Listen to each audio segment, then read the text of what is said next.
네, 뉴스 채굴꾼 김현욱 작가와 함께하겠습니다. 어서 오세요. 네, 안녕하세요. 오늘 어떤 내용일까요? 네, 더불어민주당 김병기 원내대표가 대한항공으로부터 호텔 숙박권을 제공받고 가족이 베트남을 방문할 때 의전 서비스를 받았다는 의혹이 제기돼 논란이 좀 크게 일고 있는 상황인데요. 논란이 커진 데에는 대한항공과 김병기 대표 간의 관계 때문인 측면이 있습니다. 이 김병기 대표가 국회 국토위원으로 활동할 때 발생한 일이기 때문인데 당시 대한항공은 아시아나항공과의 합병 문제가 걸려 있었고 해당 사안을 다루는 상임위가 바로 국회 국토위였기 때문입니다. 그래서 직무 관련성 문제까지 제기되고 있는 건데요. 참고로 대한항공은 민간항공사기 때문에 엄연히 말해서 피감기관은 아닙니다. 하지만 아시아나와의 합병 문제는 국토위의 피감기관인 국토교통부가 관장하는 문제였기 때문에 네. 지금 이 논란이 일고 있는 거고요. 그래서 이 김병기 원내대표의 경우와 비슷한 사례가 있는지, 즉 피감기관 또는 상임위 업무와 이해관계가 얽혀있는 업체로부터 금품이나 편의를 제공받은 의원이 있는지를 한번 찾아봤습니다. 이전 사례요? 네. 좀 찾아보니까 어떻게 됐던가요? 네, 사실 올해 국감기간에 자녀를 결혼시키면서 피감기관으로부터 축의금과 화환을 받았던 최민희, 김선규 의원 문제를 제외하고도 몇몇 사례를 좀 찾을 수 있었는데요. 예. 첫 번째는 금감위원장에 취임했던 김기식 전 민주당 의원의 사례입니다.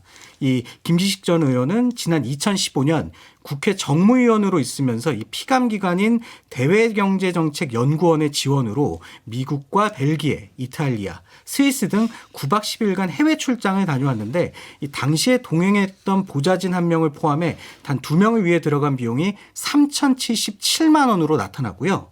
2014년 3월에도 이 정무위의 피감기관인 한국거래소의 지원을 받아서 2박 3일 일정으로 우즈벡 출장을 떠나기도 했고 이듬해 5월에는 우리은행의 지원으로 2박 3일 일정으로 중국 충칭과 인도 첸나이를 다녀왔다. 이런 사실도 알려진 바가 있습니다. 다른 사례도 있나요? 네, 사실 이 김기식 전 의원의 외유성 출장 논란이 좀 커지면서 이 사회적 이슈로도 대두가 된 적이 있는데 이 때문에 KBS가 2018년 5월 공공기관을 상대로 정보공개 청구를 해서 전수조사를 진행한 결과를 보도한 적이 있더라고요. 네. 그래서 좀 해당 보도를 보면 공공기관 지원을 받아 출장을 떠난 19대와 20대 의원들은 모두 159명으로 집계가 됐고요.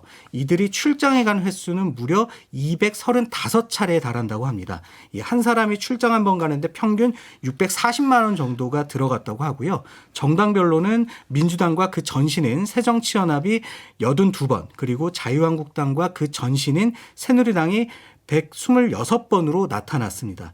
이 중에서 이 구체적인 실명이 공개된 의원들도 있었는데요. 지난 2015년 1월 16일 국회 외통위 소속이던 원유철, 홍지만 당시 새누리당 의원과 그리고 박광훈 당시 새정치연합 의원이 이 코이카의 무상원조 사업지를 시찰한다는 명목으로 남비로 7박 10일간의 출장을 떠난 바가 있는데 해당 출장에 의원 3명의 부인들이 각각 동행을 좀 했고요. 특별한 일정이 없는 날이 3일이나 포함되어 있었다고 합니다.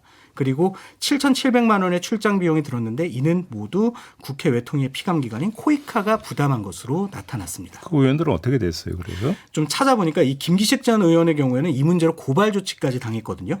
그런데 이듬해인 2019년 검찰이 혐의를 인정할 자료가 없다 이러면서 이제 무혐의 처분을 내린 바가 있고요. 네. KBS가 전수조사했던 사안에 대해서는 국회가 자체적으로 조사할 계획이 없다라는 입장을 좀 내놨더라고요. 대신에 이 피감기관 돈으로 출장 가는 걸 원칙적으로 금지했고 필요한 경우에는 사전 심사를 받기로 하는 등의 새로운 지침을 내놓기는 했습니다.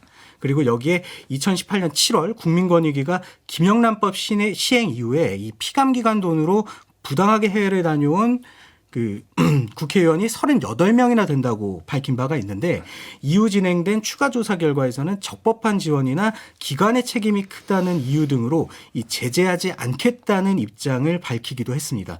그러니까 즉 아무도 처벌받지 않은 건데요. 네. 네, 이 사례들은 그나마 이 출장이라는 명분이라도 내세웠지만 이 김병기 원내대표의 경우는 모두 좀 사적 일정이라는 점에서 차이가 있긴 하지만 그래도 부적절한 편의 제공이라는 점에서는 다를 바가 없다 이렇게 볼 수 있을 것 같고요. 네. 이런 잘못된 행태가 반복되는 건 결국 의원들에게 경종을 울릴 확실한 계기가 없었기 때문이다 이렇게 봐야 될 것 같습니다. 이 앞서 소개한 사례들이 이 유야무야 넘어간 것도 결국은 또 다른 사례를 빚어냈다고도 볼 수 있을 것 같습니다. 그러니까요. 그래서 결국은 구조적 문제로 좀 이제 손봐야 되고 되돌아봐야 되는 거 아니냐 이런 지적이 좀 나오고 있는데 그런 움직임은 뭐 별로 지금 나타나고 있는 게 아니죠. 네네. 알겠습니다. 자, 잘 들었어요. 네, 감사합니다. 김현욱 작가였습니다.